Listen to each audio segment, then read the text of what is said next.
your forecast first. Sponsored by Natax Heating, Cooling, and Plumbing.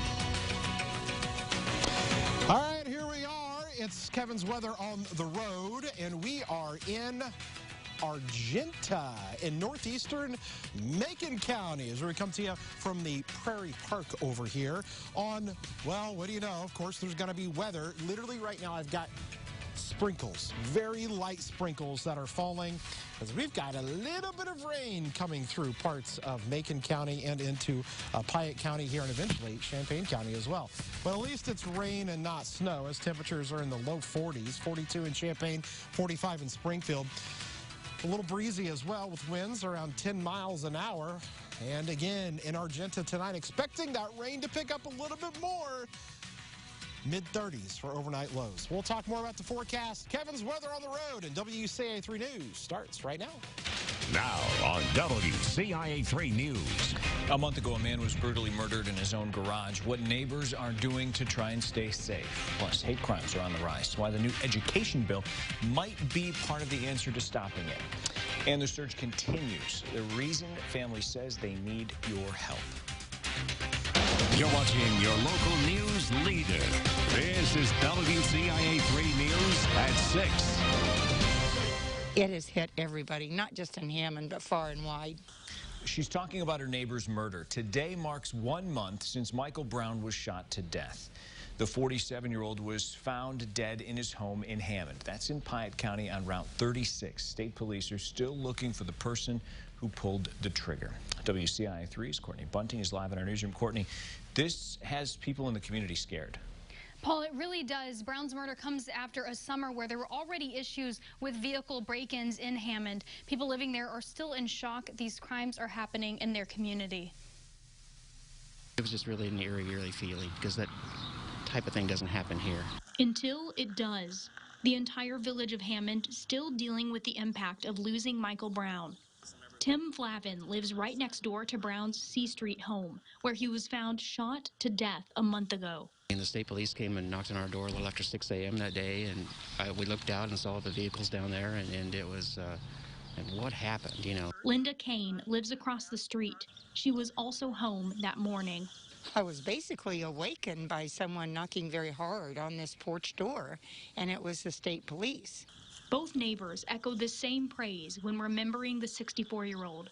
He was a great guy, and for that to happen is just, it's just unbelievable. We just can't seem to get past that unbelievable stage yet. This is a terrible loss. He was a board member, he was a veteran, he was just an all-round good guy. But those great memories are all neighbors have left of Brown, and they say his killing has changed the village of Hammond, leaving people more on edge. And I've noticed a lot of people have gotten more like security lights or seen people thinking the signs in their yards. I think you're going to be seeing more people putting up security systems. And until someone is arrested for Brown's death, they fear this feeling of unease will remain. And I really do not feel like this precious little community that I've lived in for oh so very long will ever really begin to relax until this thing is wrapped up. And we mentioned there that he was 64 years old, not 47, as we mentioned in the earlier part of that story. There is a Facebook neighborhood watch group for Hammond. It started last summer. Neighbors I talked to today say people have been using that group a lot, especially since Brown's death. Live in the newsroom, Courtney Bunting, WCIA 3, your local news leader. Of course, hopefully there's some resolution soon. Courtney, thanks. Now, investigators are looking into a connection between Brown's death and a series of vehicle break-ins and thefts that same morning. A group of at least 3 suspects started in Moultrie County and are connected to vehicle thefts and break-ins in Macon and Logan counties. No one has been arrested. A man in Springfield is dead after being shot several times. Happened at South 6th Street and Princeton Avenue yesterday. 36-year-old Timothy Swope was taken to an area hospital. He died early this morning. Springfield police continue to investigate, but no one is in custody. And here's a follow-up to a Target 3 investigation. A 27-year-old man from New York was sentenced to 30 months of probation after admitting to holding another man against his will. Felipe de Jesus Guevara Sanchez pleaded guilty to unlawful restraint. He was arrested by U of I police October 30th after officers said they were investigating a kidnapping kidnapping from Mexico. Police were able to find the man and several others in a van at a gas station in Urbana. Here's an update now. A former youth minister pleaded not guilty to grooming charges today. Zachary Crowley was a student minister at Taylorville Christian Church and the assistant football coach at Taylorville High School. He's accused of sexual misconduct. There's been a recent rise in hate crimes against Asian Americans nationwide. A new state bill is trying to address it. WCIA 3's Abigail Metch is in the studio with us. So, Abigail, what exactly does the bill do? Paul, the TEACH Act would require every public school in Illinois to include Asian American history in their K-12 curriculum. Today, I spoke with the director of organizing at Asian Americans Advancing Justice. She told me that the TEACH campaign is a long-term investment in curbing anti-Asian racism. We have seen an uptick in hate crimes and violence directed towards Asian Americans during the pandemic.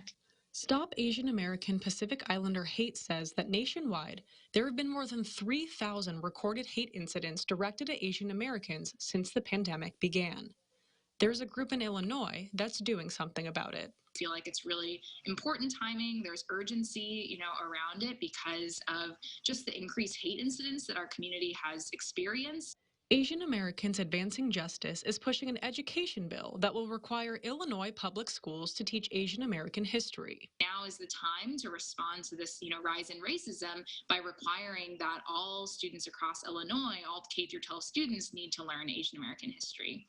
Representative Jennifer Gong Gershowitz is only the second Asian American to be elected to the Illinois House.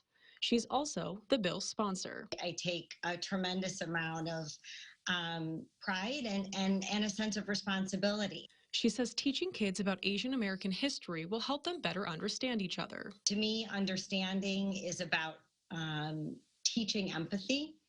And when we can understand each other, we can see each other. And that this bill will create a future that's more inclusive and affirming. Asian American history is American history. To do something more immediate, Advancing Justice also launched a bystander intervention training program. It teaches people what to do if they see an act of racism. Paul? Yeah, you certainly know a lot of people are hesitant to get involved, so that's probably a good thing that they're getting some direction. Abigail, thanks. Now, the state is set to open a new vaccination site where 6,000 doses will be given out each day. Also tonight. That's where he's at today. He sat out last night's win with a facial injury. What they're saying about Ayo Dosunmu and his return to the Corps. Kevin, it's a lot darker than when we last saw you. We are... Yeah, it is. It's a little darker out here. We're at the Prairie Park here. This is the county that we're in, not the city. That's Decatur on our Roofing Dog INET Carriage Crossings camera. We are in Argenta tonight. Kevin's weather on the road as we talked about a little bit of rain. Actually, got a few little drops starting to show up on our monitor out here. We'll talk about that when temperatures get close to 60 when we come back.